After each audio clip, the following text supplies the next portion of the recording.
Welcome my dear rockers, कैसे हो आप सभी। आज हम देखने वाले हैं the last man on earth season 2 के 7th एपिसोड से 12th एपिसोड तक। कहानी की शुरुआत में हम देखते हैं कि एरिका फिलिप से गुस्सा हो चुकी है और फिर एरिका को मनाने के लिए फिलिप उसके पास जाता है बात करने के लिए। उस वक्त वहाँ पर गेल भी होती है। फिलिप वहाँ कर एरिका से कहता है कि मैं अब भी तुमसे बहुत प्यार करता हूँ और बच्चे का पिता बनने के लिए भी तैयार हूँ मैं। लेकिन गेल कहती है कि कुछ समय पहले तुमने क्रोल को प्रपोज किया था और अब तुम ये जता रहे हो कि तुम एरिका का ख्याल रखते हो। वाह, यहाँ पर मेरे बच्चे को संभालने के लिए कई लोग हैं, इसलिए तुम्हें यहाँ से चले जाना ही चाहिए। अब ये सारी बातें सुनकर फिलिप को बिल्कुल भी अच्छा नहीं लगता। अब रात में दिखाते हैं तो टैंडी और क्रॉल जब साथ में होते हैं। टैंडी क्रॉल से कहता है कि उस गंजे ने तुम्हें प्रपोज किया और मुझे मारने की कोशिश भी की। मुझे ये सब कुछ सही नहीं लग रहा है। अब क्रॉल उससे कहती है कि तुम औरों की चिंता मत करो, तुम कुछ ऐसा करो जिससे सभी को तुम पर सिंपैथी हो। टैंडी भी कुछ ऐसा ही सोचने लगता है। अगली सुबह टैंडी अपनी आंखों पर आइस पैक लगाकर सबके सामने बैठ जाता है ताकि सबकी उसे सिंपैथी मिले, लेकिन उसके तरफ कोई ध्यान भी नहीं देता।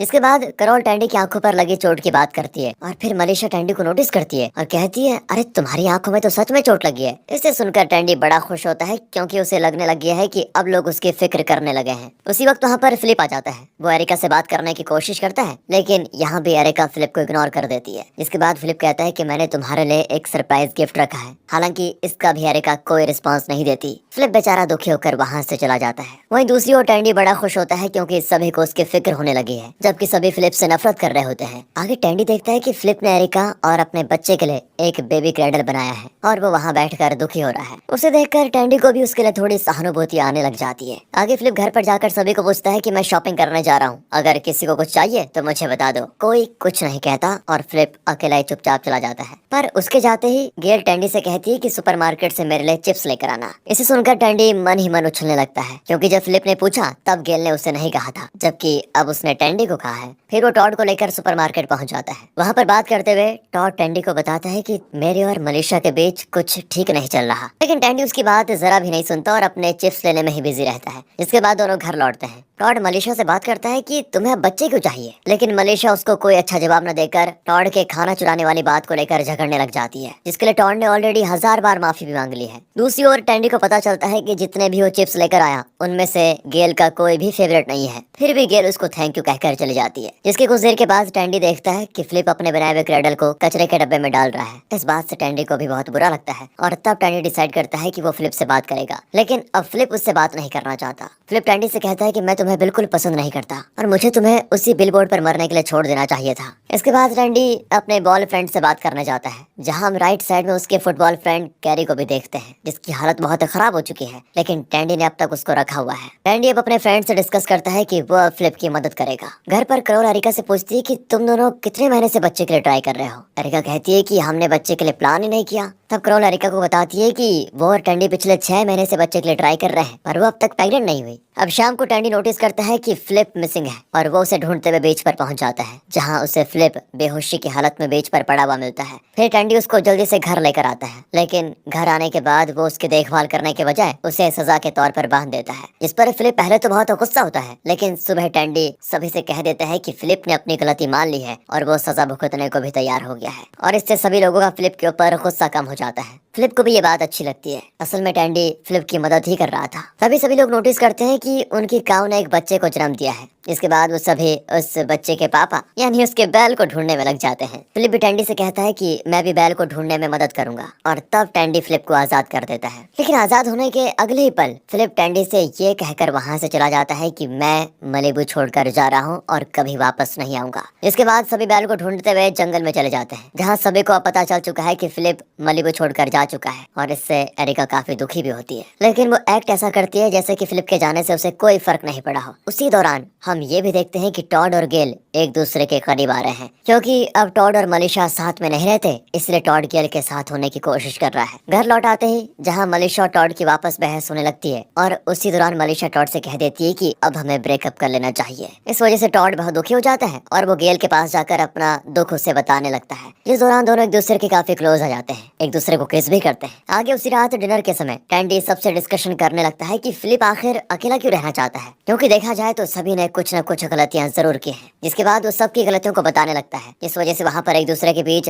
झगड़ा भी शुरू हो जाता है। तब टैंडी एक पत्थर को विंडो पर फेंक कर सभी को अचानक से रोकता है और फिर सभी वहाँ से चले जाते हैं। अगली सुबह सभी एक साथ बैठे होते हैं, लेकिन कोई भी किसी से बात नहीं कर रहा होता है। उसी वक्त वहाँ वही बैल आ जाता है जिसे सभी लोग ढूंढ रहे थे, पर अचानक से उसको देखकर सभी उस पर ट्रैंक्विलाइजर शूट कर देते हैं, जिससे बैल की वही मौत हो जाती है। जिसके बाद फिलिप सबके सामने आता है और सभी समझ पाते हैं कि फिलिप ने ही इस बैल को ढूंढकर यहाँ पर लाया था, जिसे अब इन सभी ने मार दिया है। खैर उस रात को सभी पेट भर खाना खाते हैं, क्योंकि डिनर में इन लोगों ने उस मरे हुए बैल को ही पका दिया था। इसके बाद हम माइक को स्पेस में देखते हैं, जिससे सिग्नल से किसी की आवाज आती है और वो खुशी से सिग्नल्स को चेक करने लग जाता है। पर कुछ देर के बाद उसे समझ में आता है कि ये उसी की आवाज है जो उसने कुछ समय पहले सिग्नल से भेजी थी। बेचारा बहुत फ्रस्ट्रेट हो जाता है। अब अगले दिन क्रॉल क्रिसमस होने की वजह से पूरे घर को डेकोरेट करती है, जिसमें टैंडी भी उसकी मदद करता है। टैंडी तब सभी से कहता है कि हमें फिलिप को माफ कर देना चाहिए, और स्पेशली एरिका और गेल को। जिसके बाद एरिका कहती है कि मैंने फिलिप को माफ कर दिया और अब हमारे साथ रह सकता है। ये खबर टैंडी फिर फिलिप को सुनाने जाता है कि सभी ने तुम्हें अब माफ कर दिया है और तुम पहले की तरह हमारे साथ रह सकते हो। साथ ही टैंडी फिलिप को एक डायमंड भी देता है, जो कि फिलिप एरिका को देखकर इम्प्रेस कर सकता है। लेकिन फिर भी फिलिप टैंडी को इस पर कोई रिएक्शन नहीं देता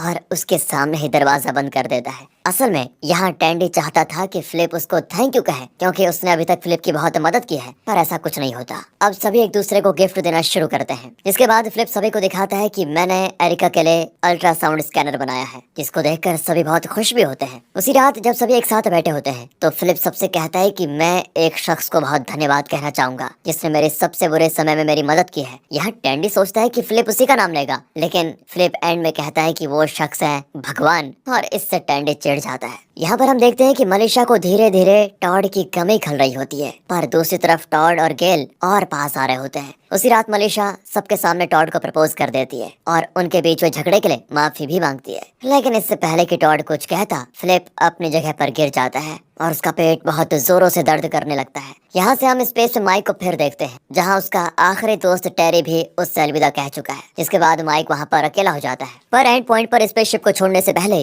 माइक को एक और छोटा कीड़ा बॉक्स में दिख जाता है, जो कि उसके जीने की उम्मीद बन जाती है। इस वजह से माइक वापस चला जाता है। वो उस छोटे कीड़े का नाम अपने भाई फिल के नाम पर रखता है। ये बात दोस्तों आप याद रखेगा, क्योंकि इसी सीन से आपको एक बहुत बड़ी बात आगे पता चलने वाली है। अब हम वापस फिलिप को देखते हैं, जिसकी हालत धीरे धीरे खराब हो रही होती है, जिस वजह से एरिका गेल को फिलिप की सर्जरी करने के लिए कहती है, क्योंकि एरिका फिलिप को खोना नहीं चाहती थी। लेकिन गेल इस सर्जरी को करने से मना कर देती है, क्योंकि उसे ज्यादा प्रोफेशनल एक्सपीरियंस नहीं था और इस सर्जरी में फिलिप के मरने के ज्यादा चांसेस होते हैं। पर आगे एरिका के बहुत रिक्वेस्ट करने के बाद गेल आखिरकार सर्जरी करने के लिए मान जाती है। लेकिन उससे पहले उसे एक डेड बॉडी चाहिए थी, जिस पर वो सर्जरी की प्रैक्टिस कर पाए। अब डेड बॉडी को लेने के लिए टॉड और टैंडी शहर के एक रूम में जाते हैं, पर वहाँ उन्हें कंकाल के अलावा कुछ नहीं मिलता। इसके बाद टैंडी को एक आइडिया आता है कि वो गॉर्डन की डेड बॉडी को गेल के पास प्रैक्टिस के लिए लेकर जाएंगे, यानी कि जो गेल का लवर था जिसे क्रॉल ने डरा के मार दिया था, उसी की बात हो रही है। पर ये टॉड को अच्छा नहीं लगता। फिर भी टैंडी ऐसा ही करता है, जिस दौरान टॉड टैंडी से कहता है कि मैं अभी बहुत बड़ी मुसीबत में हूँ, क्योंकि पिछली कुछ रात से मैं गेल के साथ इंटीमेट हो रहा हूँ और अब मलिसा ने भी मुझे प्रपोज कर दिया है, तो मैं किस तरफ जाऊँ। ये सुनकर टैंडी टॉड को चीटिंग करने के लिए बहुत गालियां भी देता है और उसको बहुत बेइज्जत भी करता है। जिसके बाद दोनों गॉर्डन की डेड बॉडी को लेकर घर पहुंच जाते हैं, लेकिन तब तक नकली डेड बॉडी का इंतजाम हो चुका है, जिस वजह से दोनों गॉर्डन की डेड बॉडी वापस लेकर भाग जाते हैं। अब गेल कुछ देर के बाद फिलिप की सर्जरी शुरू करती है। टॉड उस दौरान उसकी मदद करता है, पर जैसे जैसे सर्जरी आगे बढ़ती है फिलिप की हालत और खराब हो जाती है, जिसमें एक वक्त तो उसकी सांसें रुक जाती है और वही होता है जिसका डर था। फिलिप की सर्जरी के दौरान मौत हो जाती है।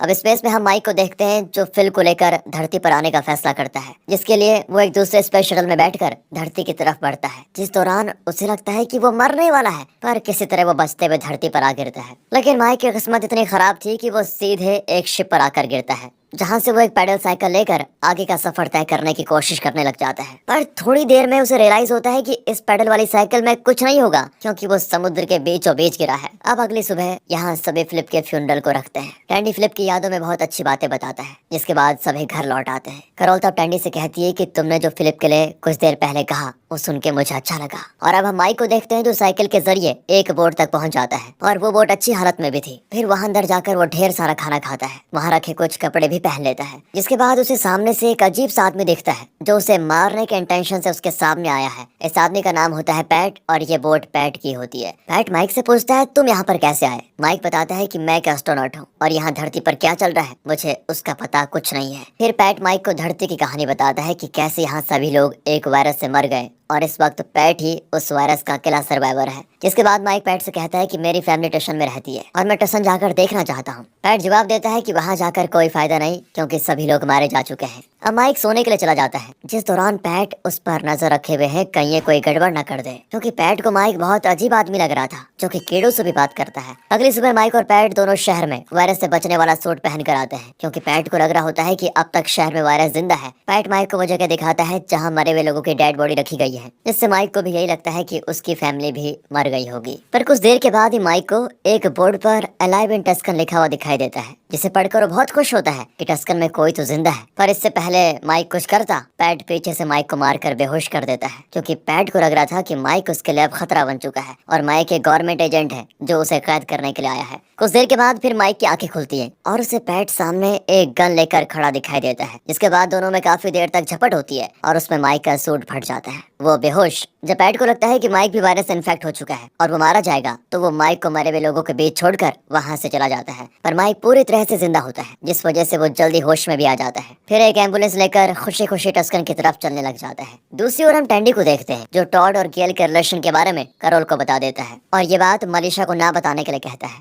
मनीषा इस वक्त टॉड को खुश करने के लिए हर वो चीज करने लग जाती है जिससे टॉड उसकी शादी के प्रपोजल को हाँ कह दे। मनीषा इस वक्त टॉड पर बिल्कुल फैट हो चुकी है। आगे टैंडी को फ्लिप की आईडी मिलती है जिसमें फ्लिप का नाम फ्लिप स्टेसी मिलर था। ये पढ़कर टैंडी को बड़ा अजीब लगता है कि फ्लिप के पिता का नाम स्टेसी कैसे हो सकता है, क्योंकि स्टेसी तो एक औरत का नाम है। उसके बाद हम टैंडी को अपने बॉयफ्रेंड्स के साथ देखते हैं, जहां हम देखते हैं कि टैंडी ने फ्लिप की याद में अपने एक फ्रेंड को फ्लिप का नाम दिया है, यानी कि उसके बॉयफ्रेंड्स में से अब फ्लिप भी शामिल है। आगे टैंडी भैया एरिका पर ट्राई करने की कोशिश करता है और उसके बच्चे का पिता बनने की कोशिश करता है, लेकिन एरिका इस पर टैंडी से कहती है कि फ्लिप ने जाने से पहले मुझसे कहा था कि इस बच्चे के पिता टैंडी कभी नहीं बनना चाहिए। इसे सुनकर टैंडी गुस्से से आग बबूला हो जाता है और वो फ्लिप के बनाए हुए उस बेबी क्रेडल को तोड़ ही देता है। उसी शाम को टैंडी फ्लिप पर गुस्सा निकालने के लिए बीच पर आकर उसकी चीजों को जलाने लगता है। उसी दौरान फ्लिप की कॉफिन वहाँ समुद्र के किनारे पर आ जाती है। वहाँ पर एरिका भी आ जाती है जो टैंडी को अपने साथ घर चलने के लिए कहती है। घर पर हमें बहुत ही शॉकिंग चीज देखने को मिलती है जब टॉड क्रॉल को अपनी प्रॉब्लम बताता है और उससे सोल्यूशन मांगता है, तो क्रॉल टॉड को किस कर देती है और कह देती है तुमने मेरा दिल तोड़ा है। पर क्रॉल ने ऐसा क्यों किया और उसने टॉड को किस क्यों किया? इसी सस्पेंस के साथ सीजन 2 का 7 से लेकर 12th एपिसोड की कहानी खत्म होती है। मिलते हैं आगे के एपिसोड्स के साथ, तब तक के लिए गुड बाय, ख्याल रखिए अपना and finally thanks for watching.